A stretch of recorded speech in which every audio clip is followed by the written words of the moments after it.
Good afternoon, everybody. May I kindly ask the summertime constituency to take their briefings elsewhere so that we can proceed. I'm delighted to welcome to the press room High Representative Vice President Federica Mogherini, Vice President Jyrki Katainen, and Commissioner Neven Mimica.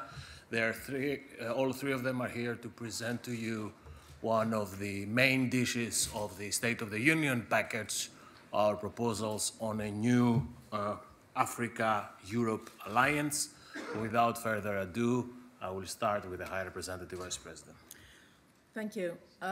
You might remember that when we started our mandate 4 years ago, we said that it was not enough, it was not good anymore to work just for Africa, but that we wanted to shift the paradigm and start working with Africa. In these last 4 years, we've been building step by step a different kind of partnership with Africa, a partnership of equals with the continent that is the closest one to Europe, only 14 kilometers away from our coasts, a continent whose development, security, guarantees also Europe's development and security. So we have turned the page somehow, shifting from a donor-recipient kind of relationship, the traditional one, based on development aid and humanitarian aid, to a partnership based first and foremost on our political partnership. We work with Africa very closely on most of the global issues, starting from the multilateral frameworks in the United Nations. We work with Africa very closely on peace and security, especially in the Sahel, in the Horn of Africa, on all the different many crises that are there. But we've started since a couple of years, together with Vice President Katainen and Commissioner Mimica, to work on the economic partnership between the European Union and Africa. So now we are taking a new step in this direction, launching an Africa-Europe Alliance for Sustainable Investments and Jobs. And this will be a major priority for our work in the year ahead. This is a commitment we have taken and we've discussed with our African partners last year when we had the EU-African Union Summit in Abidjan, where we discussed together with our African partners the fact that we have a joint interest in investing in all the rest.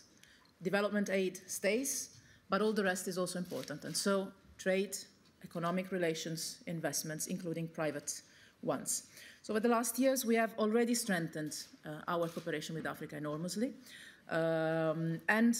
We have, you might remember that, a couple of years ago, launched a European External Investment Plan to bring more private investments in Africa. Now, next step today is to deepen our trade and investment relationship. We are already, and by far, Africa's first partner in trade, investment and development. I can give you a couple of numbers. We are, Africa's trade is for 36% with the European Union. The European investment is also almost 300 billion euros a year. And I hear a lot about China presence in Africa.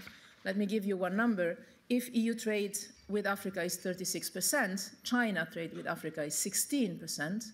If EU foreign direct investment in Africa is 40%, China is 5%. So I think that it would be good for us to realize how strong our partnership already is.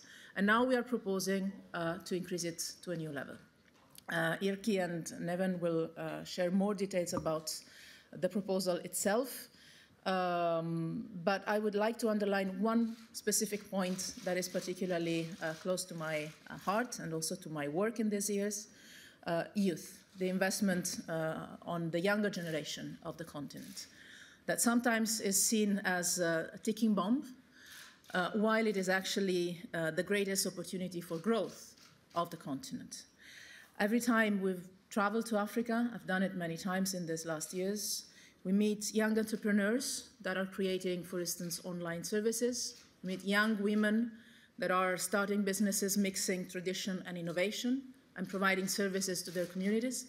And these are only two aspects of the creativity of a young generation in Africa that is ready and willing to work for the economic development of their own continent. So they often lack education and training, and they often lack access to financial opportunities. And this is why we have proposed with this package instruments to support the younger generation of Africa. First of all, we propose to support Africa's own kind of Erasmus scheme with more funding to education that would allow the African youth to invest in their own training and education. We will increase our support for scholarships and exchange programs with a goal of over 100,000 students benefiting from Erasmus Plus in the next 10 years, and with the goal also of giving vocational training to 750,000 young Africans by 2020. There is a huge potential in Africa. I know that we always refer to the continent in relation to either migration or conflicts and crisis.